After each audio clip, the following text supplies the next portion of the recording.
Now it's only been a few weeks since the first video about growing your own vegetables indoors, and we've already got lots of vegetables growing really nicely that I'm going to give you an update on. I've got a desk full of vegetables to show you, many of which were included in that first video. So the progress that they're making, the things that I've done to help them grow to where they are today, some of the challenges that I've faced that you might face too, and how to possibly overcome them. And then I'll also link that first video at the end. If you've not started yet, you might be able to give this a go and grow some of your own vegetables indoors if you've got enough space and a bright enough area. So we'll start with pak choi, and these are fantastic plants to grow indoors because they don't take up a lot of room and they're really versatile in terms of how you can use them. So you can use them as salad leaves, the younger leaves as salads, or as cut and come again crops, or let them grow to their full head of pak choi and then use the mature plants in cooking for things like stir fries. So I started these off as seeds in seed trays or seed cells in the first video, and they've already grown to this stage. So I've obviously potted them up into slightly larger pots, into 10cm pots, just to give them extra room to grow and develop to their full potential. I have, however, kept them 2 to a pot rather than just 1. They might grow a bit larger if they were potted up separately, but I'm quite happy with the growth they'll be able to make with 2 to a pot, and then I will just harvest them and use those.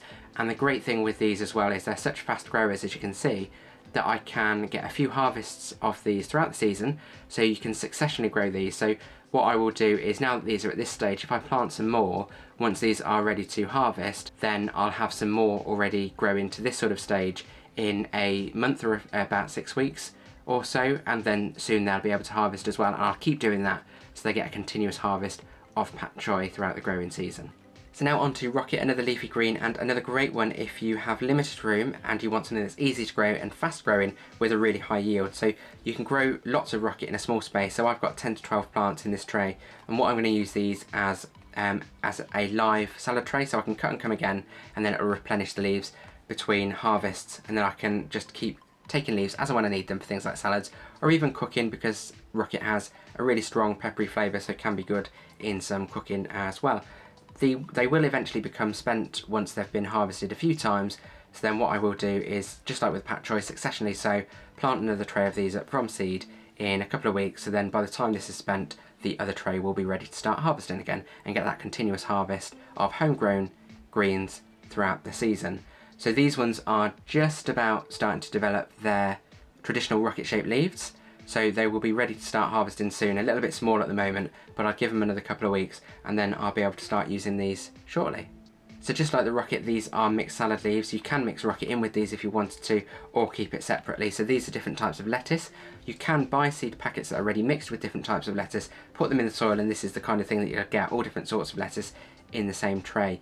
The great thing about this is, just like with the rocket, I can use this as a cut and come again, like a live salad tray. As and when I want salad leaves with anything that I'm making, I can just take off the leaves as and when I need them and then let them replenish. And then at least that way I know that I'm getting the produce straight from the plant straight to my plate, and it's completely fresh. They don't take up a lot of room, as you can see. All I've done is just planted them up in these, this is an old fruit punnet, but you can use any sort of seed tray because they don't take up a lot of room or need a lot of soil either. So you can grow them in pretty much any container in a small space in your home and get a really high yield from them throughout the season. So just like the rocket as well, you can successionally grow these so that once this is spent, you can then have a new tray ready to go and ready to harvest. And unlike the salad bags that you can grow in, you can buy even in shops, that will go off a few days after you've opened them, or even if you haven't used them in a while, they go off quite quickly. Then at least this way, like I said, it's fresh produce straight from the plant onto your plate as and when you need it, and you know that when you're not using it, it's staying fresh because it's still in the soil. So keeping with the greens, but this time something that could potentially be quite a bit of a larger crop, we've got spinach here. So these are all spinach plants. They do take a little bit longer to grow, at least germinate anyway, from some of the other seeds. Once they do start growing though, they do pick up speed. So there's maybe 6 spinach plants in here that I've separated out because they do grow to larger plants, so they do need a bit more room than some of your other salad leaves. You can grow these as cut and come again, just like the salad leaves, if you're going to cut them and take leaves off while they are young and then use those leaves raw in salads. Or if you want to grow them as larger plants for the mature leaves and then use that in cooking and stuff like that, you might want to pop them up separately once they get a bit bigger too. So what I'll probably do with this is take a couple of the plants out to grow to larger plants and pop them up like I did with pak choi, but then I will keep some of them in this tray and use for the smaller leaves. So then I've got 2 different options with the spinach there. So again, a really versatile plant that will give us lots of harvest throughout the season. And again, because even though they grow slower, because they are only sort of leafy green plants, you can regrow them a few times throughout the season to get a continuous harvest. So this next one is another salad vegetable. This is beetroot, and I also had some radishes as well, but I don't have the radishes today, and I also had a problem with these. So these are a second sowing, so I re-sowed these from the first video, because what I didn't realise, or I missed maybe, was the watering. So we had quite a hot spell here, and even though these are only small plants in one of these trays, they dried out really quickly, and because they're quite delicate when they're small, unfortunately it was too late when I noticed they needed water. It was too late for them, so I've resown these. These ones are developing nicely, so you can see the lovely red on there and the little beetroot leaves coming up, so they will get quite a bit bigger as they start to develop. This one is just like the salad leaves. If I didn't want them as the full vegetables, I could cut the leaves off and use them as salad leaves, or let them develop fully into their fully formed vegetable, into the sort of ball of the beetroot, and then harvest them for the beetroot at the end. So what I'll do with these is they're currently spaced out to develop quite a bit further, but what I might do is pop these up separately, or into a larger tray should I say, in a few weeks when they do start to mature a bit more. I'll keep them in the smaller tray for now and remember to water them so that they don't dry out again, and hopefully we'll get some beetroot in a few weeks as these develop. Now this next one is another salad vegetable, but maybe one with a bit more flavour. So these are scallions or spring onions. They look a bit spindly at the moment because they're still very young, but they are developing really nicely, so they're starting to take their form, and as they grow larger they'll start to grow upwards as they get a bit firmer. They've got some really great greens on them, and they're starting to grow the little whites at the bottom of the plants as well. So this was a little bit hit and miss in terms of germination, so I was expecting a few more, but what I can do is just sow some more because they do grow really quickly. And then what I'll do, once these are ready to harvest, I'll leave these in this tray because they don't take up a lot of room. So just like the salad leaves, they are great for small spaces. Leave these in the tray, let them develop to their full potential, and then I can harvest either the full spring onion, or I could just cut the greens off as and when I need the greens. Slightly more delicate flavour as opposed to the white bit, but then I can leave that rooted bit in the soil, which will then keep growing more of the greens. So get a really good continuous harvest from these as well, or just like the others, I can successionally grow so that we get quite a few of the full harvest of spring onions throughout the season. So I'll keep an eye on this one, and again, just like the beetroot and the radishes, need to make sure that this stays watered so that these little plants don't dry out while they're still quite delicate, but hopefully it won't be long until they start to get big enough to harvest. So this next one is a little bit more of a substantial vegetable. If you like cooking, then you can use these as a replacement for potatoes or in their own right, and these are turnips. So a fantastic crop to grow, incredibly fast to grow to harvest as well. As you can see, these have grown incredibly well so far, and very easily as well. I've not done anything differently with these as I have with the other plants, so a really easy crop to grow as well. So if you want something easy and again a really fast crop to get from plant to plate, then this is another one to try and grow. These ones I have noticed though, the only challenge I've had with these is something, I'm not sure what, maybe it's coming through the window. There are little things, it's been nibbled by something on some of the leaves, so I'm not sure what's come in and what's got it. I can't see any signs of anything at the moment. It's not that different from houseplant pests that you might get if you've got houseplants. Whatever it is, I think it's moved on because I can't see it. So it's not really affected the health of the plants either. As you can see, they're really healthy, strong plants, so hopefully that means there's going to be really healthy turnips in there and a really good harvest when they come to harvest. Great thing about these as well, they can be successionally grown because they grow really quickly, so get quite a few of these in successional harvests throughout the season as well. Now on to peppers, and you might have noticed at the start of the video I was holding this one and you can see there's already a pepper starting to develop. You might notice these are two completely different sizes, and I'll show you exactly what I've done to make this a larger plant, so you can do the same if you choose to do so. So starting with this little one, this one has been growing really well, still a really small compact plant, and this one has got the pepper developing on top. Just here you can see this little green pepper, and it almost looks a little bit like there are 3 peppers growing from one flower, but hopefully they will develop and maybe merge into one as it grows larger. There's still a few flowers on there yet to come out, so they will hopefully develop more peppers as well. And from the first video you might have noticed that this was in a much smaller pot, so what I've done is put this in a larger pot, quite a bit of a larger pot, to give it more room for the roots as these develop really strong root systems to obviously grow all of the foliage and peppers on top. So these do take up a bit more room, so you might need more room if you do try and give these a go and grow these. You do need more room for them, especially if you do what I've done with this one, and you'll get a larger plant as well. There is a bit of contention around pepper growing and whether to do this or not, so this one I left as it was and just let it grow to flower and develop the peppers. This one, I actually pinched out the top of the plant. So with most plants, if you want bushier plants, general rule of thumb, might not necessarily work with all plants, but if you want bushier plants, if you take out the top of the plant, it then redistributes plant hormones in different parts of the plant and then starts to spark off side shoots instead. So you get more stems coming off the plant, more leaves, and a bushier plant. So when it comes to fruit and vegetables, this is great because it often means that you will get more flowers, therefore more fruit and a higher yield from the plant. So I decided to give that a go with this one as a bit of an experiment, and you can see the difference that it's made in terms of plant size initially.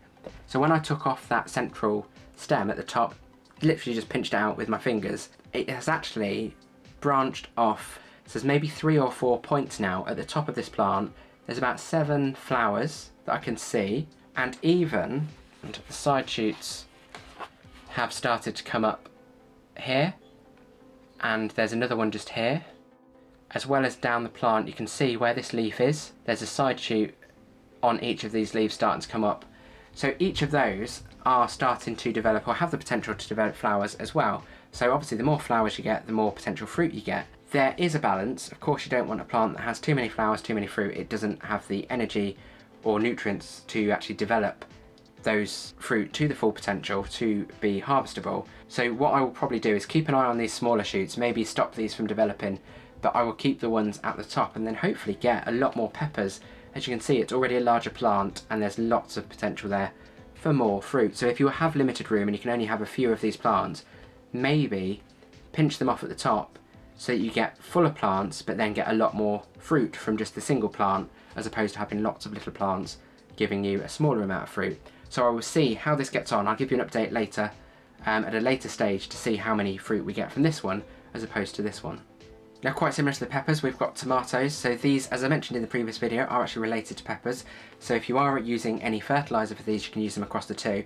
But these have started to develop tomatoes already. I've not actually done anything with these like the peppers in terms of pinching out. These have naturally started to grow bushier plants because they are bush or trailing varieties as opposed to the taller varieties. There are loads of flowers on these across the plant in various different spaces, so there's loads of potential for lots of tomatoes. So I've currently got 1 tomato on each plant that I can see so far. So I'm just going to put one of these down and I can bring it a little bit closer to the camera and show you one of these. I think they do need a water as well, particularly this one. So we've got 1 tomato growing there at the moment, as you can see, that little green one. So I'm going to leave that on there so that can develop and start to go red. And you can see we've got lots of flowers still just here and throughout the plant, various points where those flowers are developing. So this has got loads of potential. It just needs to be kept watered and to be fertilised as well, just to make sure that we're giving it all it needs to develop all of the fruit that we want from it. So for such a small plant, potentially a lot of tomatoes from this, fingers crossed. And you will have noticed as well, if you did watch the first video, just like the peppers, these were in smaller pots too when I got them, and now I've put them in these larger pots too, just again for the development of roots to support these big plants and hopefully lots of fruit as well. So just like the peppers, they take up a little bit more room, but potentially another higher yield plant if you have got the room for them. So now on to something a little bit more unusual and something you might not have thought that you could grow indoors. These are actually beans. So unlike the larger varieties, the pole beans that you grow outdoors that grow really large, these ones grow in a bushier format. These are dwarf beans, so grow in a bush format, as you can see, and are relatively compact. If you've got room to grow the tomatoes and the peppers, then you've definitely got room to grow the beans as well and add to what you can harvest. So these were planted as seeds in the first video, or around the time of the first video, and you can see they've already developed to this stage where they're growing beans. So if I bring that a little bit closer, you can see all of those flowers that have developed on this one, and all of the beans starting to grow from where the flowers were. The other plant is exactly the same, lots of beans growing on there as well, as have the other ones. So this one was grown or started in a seed cell tray just to get it started, and then I potted them up into these 12cm pots. So relatively small pots compared to the peppers and tomatoes, but that should be enough room for these, and I'll keep fertilising and watering these so they've got what they need to develop the fruit. The only difference is with these I've put in a support cane. As you might notice, these are very top heavy. They've got a relatively thin stem but lots going on top where the plant bushes out, especially when these beans start to develop and get larger. Then this cane is going to be really helpful. So if you do grow these, you might need some support canes as well just to help hold them up and support them. And this next one is another unusual one. So this one is actually edible flowers, although the leaves are edible too. So these are nasturtiums. You can grow them incredibly easy from seeds, so just buy a pack of seeds, put them in soil, and then just let them grow. And then you can use the leaves just like salad leaves. You can use them as cut and come again, take the leaves off as and when you need them. And the plant grows really fast, as you can see, it's trailing off and it's growing up. Or wait until it starts to flower, and then you can actually harvest the flowers as well and use those in salads as a bit of decoration too, or in drinks and those sorts of things. So I've actually potted this up into a more decorative pot because these are really decorative in their own right. So if I didn't want to harvest them, I could just keep them for the flowers on a windowsill, or even in the garden. They make great garden plants too. So I've potted this up in a decorative pot with a saucer, and what I've done, while they will trail over the edge, I could just leave them. They can look a bit untidy if they just start trailing off.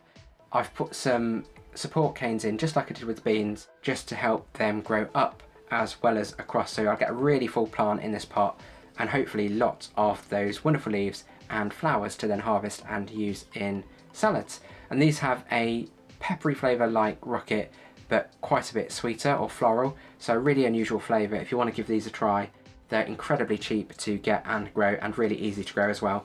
So have you tried to grow any of these vegetables yourself indoors? I hope this video update has provided some inspiration to show you how quick and easy it is to do so you can get fresh vegetables straight from the plant onto your plate. If you haven't watched the previous video, which talks about a few other varieties that you can grow indoors, as well as exactly how to start them off, then I'll link that at the end and you can give it a go too if you watch that next. If you've got any questions or tips that you want to share yourself, put them in the comments below and I'll respond to everyone. And as always, thank you for watching Grow Your Wellbeing.